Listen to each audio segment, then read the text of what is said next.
بسم اللہ الرحمن الرحیم۔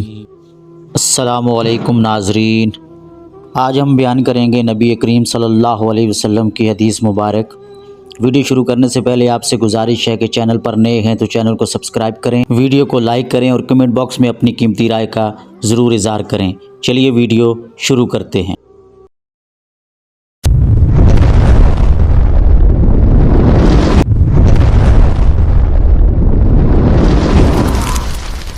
رسول اللہ صلی اللہ علیہ وسلم نے فرمایا، اسلام کی بنیاد 5 چیزوں پر قائم کی گئی ہے۔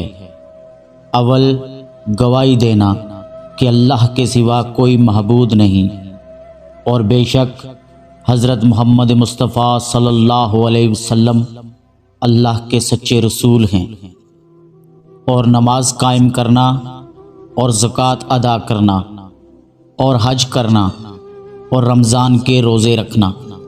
آن حضرت صلی اللہ علیہ وسلم نے فرمایا، تم میں سے کوئی شخص ایماندار نہ ہوگا جب تک اپنے بھائی کے لیے وہ نہ چاہے جو اپنے نفس کے لیے چاہتا ہے۔